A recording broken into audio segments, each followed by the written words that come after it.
Graças e paz, queridos. Mais uma vez compartilhando a palavra de Deus com vocês. Para mim é sempre um motivo de muita alegria e satisfação. Momentos como esse, onde a gente interage de certa forma, onde a gente mesmo distante se torna perto, justamente por aquilo que o Senhor colocou em nós, que é o Espírito Santo de Deus. E onde estiverem 2 ou 3 reunidos em nome dele, ele estará presente, ele estará no meio, como a palavra de Deus assim garante. E a gente tem tido o privilégio de ter pessoas aí que têm se inscrito nesse canal, que têm compartilhado esse canal. Então, eu queria agradecer a você que tem sido esse canal de Deus na divulgação também, você que é um novo inscrito. E para mim é motivo de muita satisfação a confiança, né, que vocês depositam em nós e a honra de ter vocês no nosso canal. Então, eu acredito que o Senhor tem feito com que a sua palavra ela tenha alcançado cada dia mais os 4 cantos dessa terra por meio de canais como esse aí.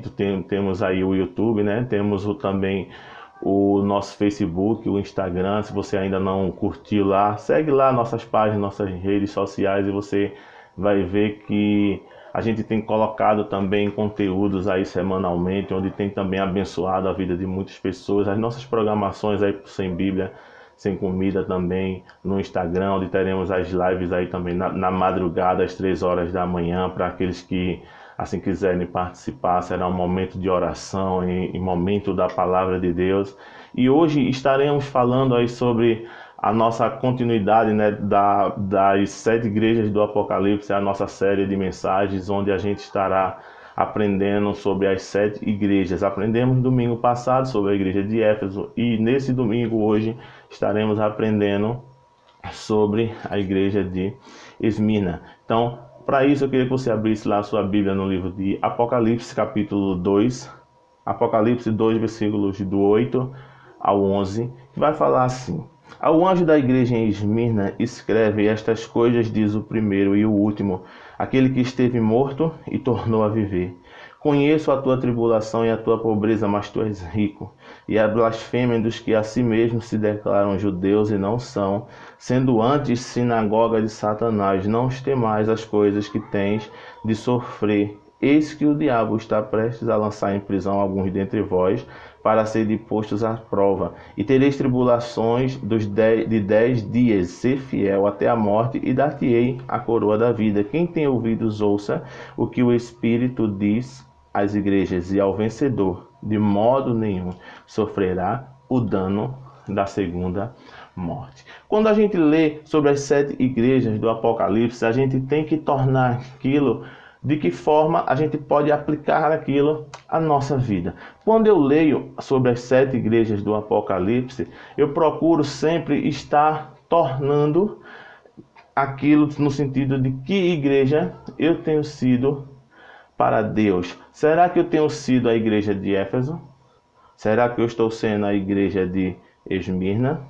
E assim sucessivamente. E eu vou tornando aquilo de forma prática para a minha vida. Esse é o grande desejo de Deus para a vida dos seus servos e daqueles que estudam a palavra de Deus, que leem a palavra de Deus, é tornar tudo aquilo que a gente aprende de forma prática. Então, quando eu leio sobre a igreja de Esmirna, existem alguns aspectos nessa igreja que eu tenho que aprender com eles e outros que eu tenho que orientar melhor a minha vida para que eu não caia também nas mesmas situações que a igreja de Esmirna passou. Então, quando a gente volta lá para o versículo 8, onde a gente vê que assim diz o primeiro e o último, aquele que esteve morto e tornou a viver, eu tenho que entender que o meu Deus, ele está vivo. Quando eu volto lá para Apocalipse capítulo 1, versículo 8, onde diz que eu sou o alfa e o ômega, diz o Senhor Deus, aquele que é, aquele que era e aquele que há de vir, o Todo-Poderoso. Esse é o Deus que nós servimos, é um Deus que está vivo. A nossa esperança não é a última que morre, porque a nossa esperança ela não morreu, ela ressuscitou.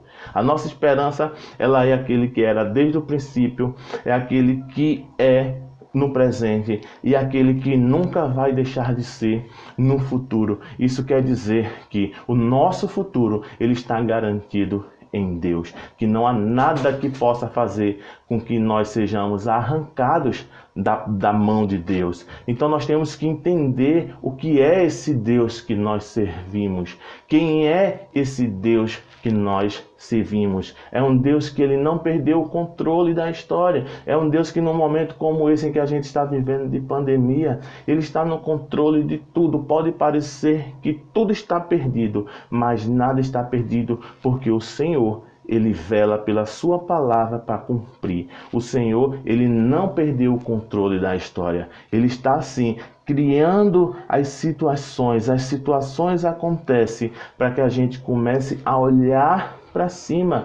Quando eu vejo um período como esse que a gente tem passado de pandemia, eu não tenho uma outra explicação para minha alma que não seja: chegou o tempo do Brasil olhar para cima, chegou o tempo do mundo olhar para cima. Uma situação como essa, onde o mundo parou, onde o mundo perdeu o controle que ele julgava ter sobre as coisas e passou a olhar para cima, a entender que nós não temos o controle absoluto da nossa existência. Então, o alfa e o ômega, o princípio e o fim, ele governa pelas nossas vidas. Então, nós vemos que era uma igreja também que era conhecida de Deus as suas tribulações e a sua pobreza, mas ele era rico e a blasfêmia do que a si mesmo se declaravam judeus, mas não são, sendo antes sinagoga de Satanás. Pode parecer um pouco contraditório quando a gente vê que era uma igreja aparentemente pobre, mas era uma igreja que o Senhor estava dizendo: você é rica. Então isso, quando eu li, eu fiquei pensando: rica de quê? Quando a gente vê lá em Tiago, capítulo 2, versículo 5, Tiago 2,5: ouvi, meus amados irmãos, não os escolhi os dois, os que para o mundo eram pobres, para serem ricos em fé e herdeiros do reino que ele prometeu aos que o amam. Quando eu vejo um versículo como esse, eu entendo qual era a riqueza que o Senhor estava tratando aqui. Não era uma riqueza material, não era uma riqueza de bens, era uma riqueza em fé, era uma riqueza em esperança, sabe? Quando a gente passa por um momento como esse, onde muitos estão colocando as mãos na cabeça e se desesperando, a igreja ela se levanta com uma palavra de fé, a gente se levanta com uma palavra de esperança. Por quê? Porque a nossa esperança e a nossa fé está confiada naquele que ele é o alfa, o ômega, o princípio e o fim, que morreu, mas ressuscitou, aleluia. Então, quando a gente vê essas questões numa carta que está sendo orientada à igreja de Esmirna, a gente tem que entender o Deus a quem a gente serve. E quando a gente vê aqui que existia no meio daquele povo pessoas que se declaravam judeus, mas que também que na verdade não eram judeus, eram antes sinagoga de Satanás. Judeus aqui pode representar também o povo de Deus, pessoas que se declaravam povo de Deus, mas as suas obras, na verdade, expressavam que elas eram antes sinagoga de Satanás. Quais são as nossas obras que temos apresentado diante de Deus e que temos apresentado também diante dos homens? Elas revelam e declaram que somos judeus de fato, ou que somos sinagoga de Satanás. Então a gente tem que ter esse cuidado também, que a igreja, ela de Esmirna, ela teve, sabe? Agora vem o versículo 10: não temas as coisas que há de sofrer. Porque, veja, o diabo iria colocar aquela igreja numa situação de prisão, para que alguns deles, dentre vós, sejam provados. Mas ser fiel até a morte, e dar-te-ei a coroa da vida. Então temos que entender que tribulações, perseguições e angústias, elas fazem parte sim da vida daqueles que servem a Deus. E quando a gente vê muitas vezes esse evangelho que tem nos sido ensinado, onde que parece que a gente não possa sofrer, a gente tem que entender que sofrimento e angústias e tribulações fazem parte da vida dos servos de Deus, sim. A questão é de que forma estamos passando por essa tribulação e por essa angústia. Quando a gente vê lá no livro de Mateus capítulo 10, o Senhor dá algumas admoestações aos seus discípulos, e ele ensina no versículo 22 do capítulo 10: sereis odiados de todos por causa do meu nome, aquele porém que perseverar até o fim, é justamente aquele que será salvo. Então, ele dá uma série de admoestações aos seus 12. E é um capítulo um pouco extenso, você pode ler, você vê que ele vai dando orientações, vai dando advertências, vai abrindo os olhos dos seus discípulos para aquilo que eles iriam sofrer, mas ele disse que aquele que perseverar até o fim, ele vai ser salvo, vai receber a coroa da vida. E essa coroa aqui, ela representa aquele prêmio que os atletas venciam. Paulo estava dando um simbolismo, e a gente vê que aqueles que querem vencer alguma coisa na vida, eles têm que estar dispostos a pagar o preço para vencer, sabe? E lá em Tiago, capítulo 1, o livro de Tiago, capítulo 1, versículo 22, Tiago 1, 22, vai falar: tornai, pois, participante da palavra, e não somente ouvinte, enganando-vos com os vossos discursos. Há de chegar um dia onde as nossas palavras, elas têm que ser alinhadas com o discurso que temos. As nossas palavras, elas têm que andar em linha com aquilo que o Senhor tem para cada um de nós. E se a gente for ver lá no versículo 12, bem-aventurado o homem que suporta com perseverança a provação, porque depois de ter sido aprovado, receberá a coroa da vida, a qual o Senhor prometeu àqueles que o amam.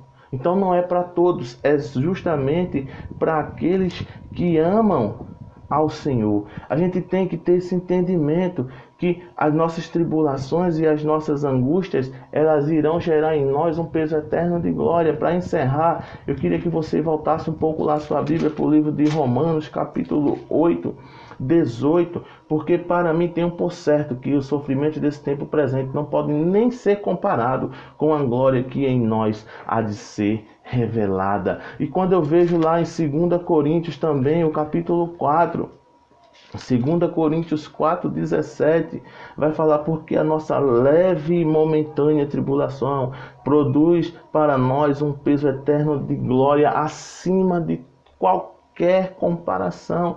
Por isso que a gente não atenta para as coisas que se veem, mas para aquelas que não se veem, porque as que se veem, elas são temporais, mas as que não se veem, elas são eternas. Então a igreja do Senhor, ela tem que entender que ela vive aqui nessa terra, mas o pensamento tem que estar lá no alto. A igreja do Senhor, ela passa pelas situações, pelas tribulações, pelas angústias aqui na terra, mas ela tem que entender, estar focada, e o seu alvo é os céus. Então a igreja de Esmirna, ela traz essas lições para a nossa vida, que a gente entenda que o vencedor de modo nenhum sofrerá o dano da segunda morte. Essa morte aqui está falando de morte eterna. Por isso que o livro de Apocalipse, ele dá instruções para nossas vidas, e a gente vai aprendendo o futuro da igreja. Então que a gente aprenda com os exemplos da igreja de Esmirna a ser uma igreja que abre os olhos para entender se é judeu ou sinagoga de Satanás. É uma igreja que entende que passa por tribulações, mas que permanece fiel até a morte, para entender que receberá a coroa da vida, aquele símbolo para aqueles que venceram, para aqueles que suportaram com perseverança. Então, que essa palavra ela venha te alcançar, que essa palavra ela venha gerar ousadia dentro do teu coração, que o Espírito Santo de Deus ele venha governar a tua vida, que o Senhor te abençoe, te guarde, faça resplandecer o rosto dele sobre ti e te dê a paz, sabe? Entenda, queridos, que sem Bíblia você está sem comida. Graça e paz, queridos, em nome de Jesus. Amém.